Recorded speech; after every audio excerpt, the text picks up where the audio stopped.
Hi dancers, today I'll show you how to sew your brand new pointe shoes. First step, buy your new pointe shoes.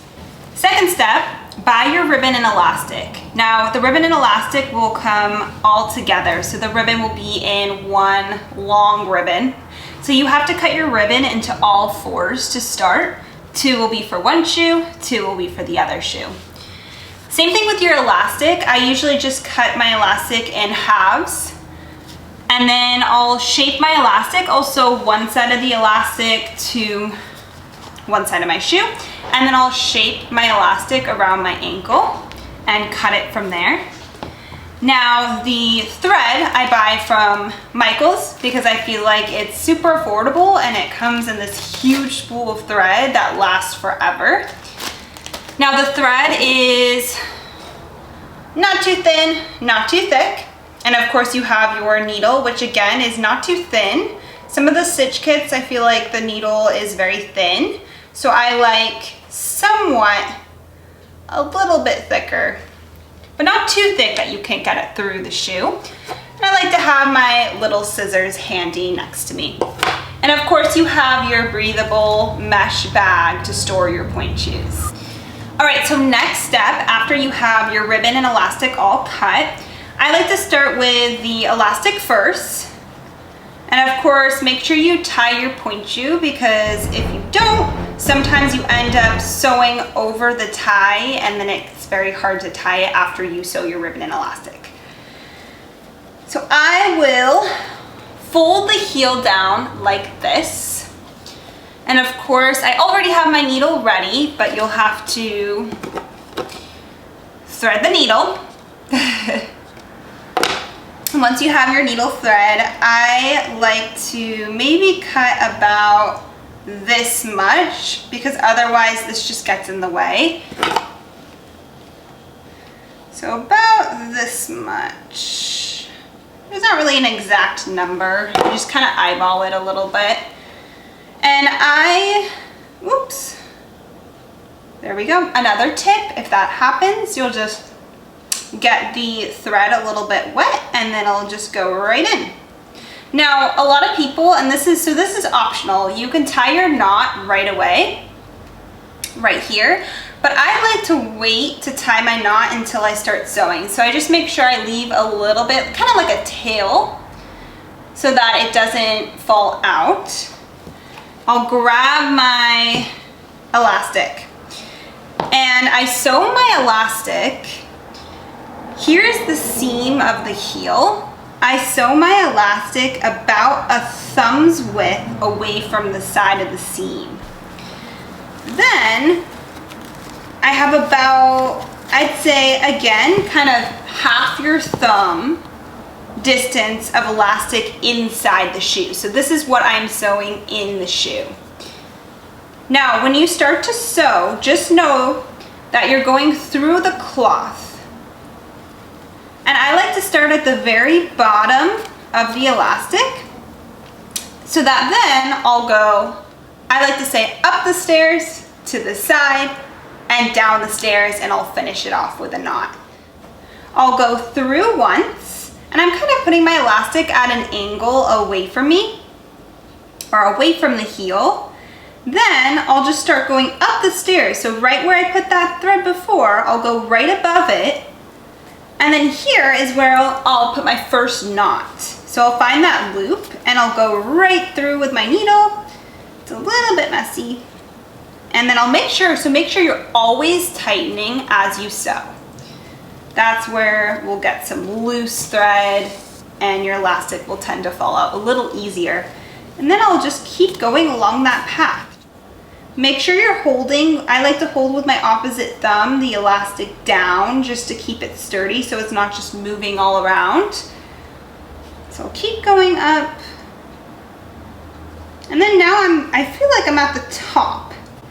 So just to keep this extra sturdy at the very top to make sure it's actually pulling the heel up. So that's what elastic is supposed to do. It's supposed to pull the heel up on the shoe.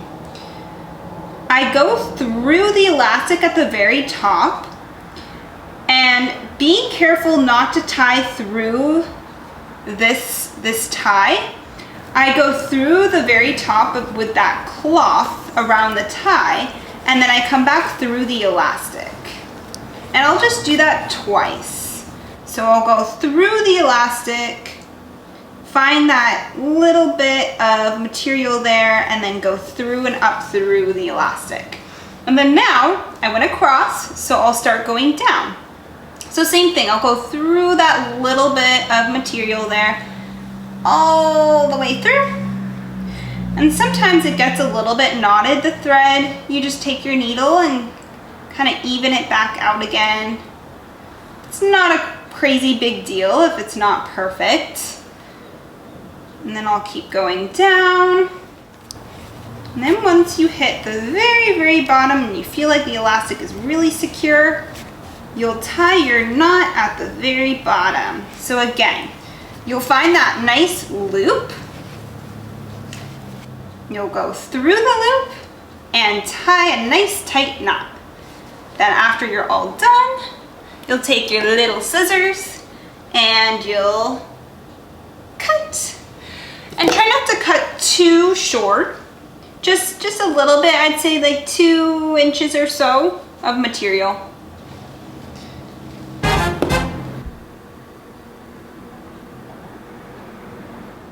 All right, now that you have one side of your elastic done, so feel free to pause the video and finish sewing and then come back. After you have that one side, you'll go ahead and put your toe pad on. So I will just do this barefoot just to show you. You'll place your foot in your point shoe, bring that heel all the way up, and now grab your little scissors. This is the fun part of sizing the elastic. Now mine are already sized just because I reuse my ribbon and elastic, which I recommend. When you flex, that's the fattest part of your ankle when you flex. When you point, your heel becomes very narrow. So a lot of times we need to flex and point in order to size the elastic, just to make sure it's not too loose and then also not too tight, which is super uncomfortable. So I'll start in a flex position. So I'll go, okay, so this, I don't want it as tight in this position, right? Now I'll point and I'll say, is this pulling up the heel enough? And from there, make sure you give yourself room. So again, that half of your thumb to actually sew the elastic. So careful of sizing right to the edge of the point shoe. Make sure you give yourself room. And after that, just go for it. You got it. You can always re-sew if you need to. You'll cut, and then you'll get right back to sewing the elastic the exact same way you sewed the other one. So you'll fold that heel.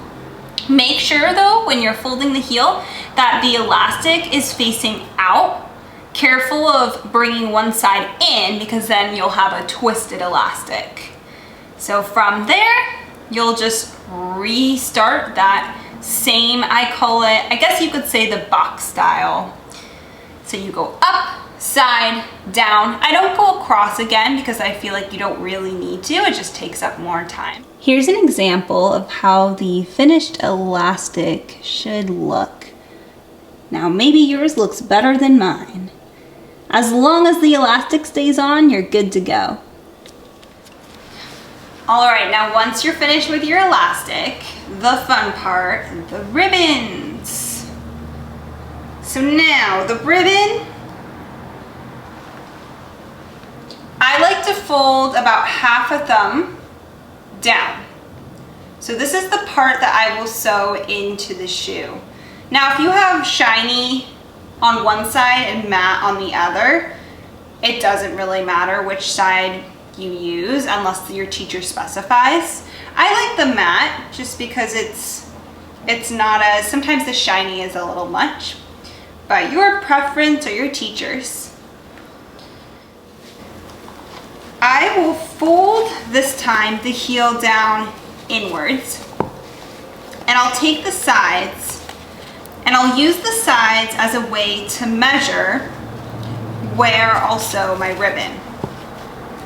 Then, also the closest side, right where the fold is. And I'll take my ribbon at a little bit of a diagonal away from the heel. So it's going this way towards, this is your box. Then from here, I'll kind of start the same way that I started the elastic. I'll start all the way down those stairs, and then you'll start to go all the way up. And I'll make my knot at the beginning, just like I did with my elastics. Make sure again to hold the ribbon with your other hand to keep it in place. And I'll just keep going up the stairs.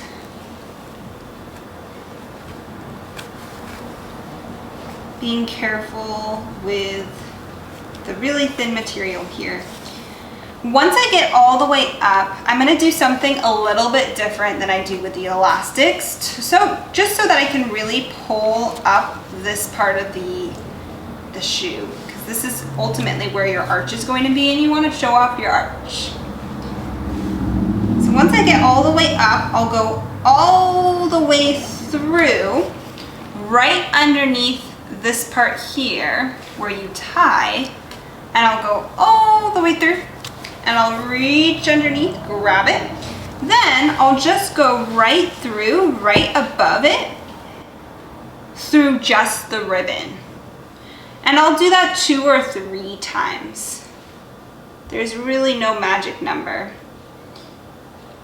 So I'm going all the way through, right underneath this seam here, then right through the ribbon. I'll do that 1 more time through. So I have 3 right here. I made 3 little loops. That way it really, really pulls that shoe up. So I went up the stairs to the side, and now I'll start making my way down. That wasn't so scary.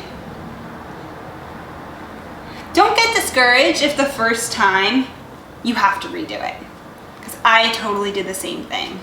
When I was 11 and I got my first pair of pointe shoes, my teacher sent me back and said, nope, can't do pointe shoes yet until you have it sewn correctly.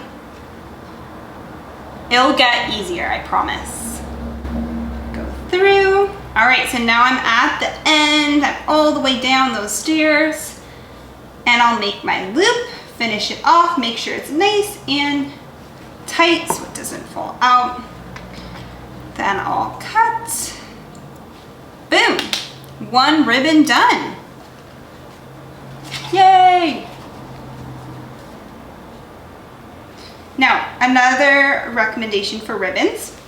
So a lot of times you'll see fraying at the ends. Just take a lighter, be safe, away from the ribbon. I'd say about this distance. Just put a little bit of heat in this area. Make sure you're careful of your fingers. I'd say it takes like 2 seconds. Don't set it on fire. And then you're good to go. It will keep it from fraying. Before you pause your video to sew your ribbon, I just want to go over a few things about your pointe shoe. So 1, you have your shank. So this is your shank. A lot of times people will say, you need a soft shank, or you need a medium or hard shank. And that means how strong is this part of the shoe. So this is the shank. Then you have your outer sole and inner sole. Same as flat shoes. You have your box. Now this is the part that you want to keep really solid. Once it starts to get soft, that's when you may need to get some new pointe shoes. A way to keep your shoes from getting dead super quick, because I know pointe shoes are really expensive, you buy something called jet glue, and I can put the link down below. Jet glue, you'll just put right in the box and around the sides. and it just helps to really harden the shoe. I like to do it actually when they're new because they're already hard. Today I use the regular satin ribbon to sew, but there is the option to buy this really awesome stretchy ribbon, which I highly recommend. I believe Block sells this, and you can buy it at mostly any dance store. It's supposed to prevent tendinitis. All right, it's starting to get pretty dark here in Phoenix. Thank you for joining me on Jillyfit. I hope to see you next time, and I wish you all the luck in your point shoe journey. Feel free to comment below if you have any questions.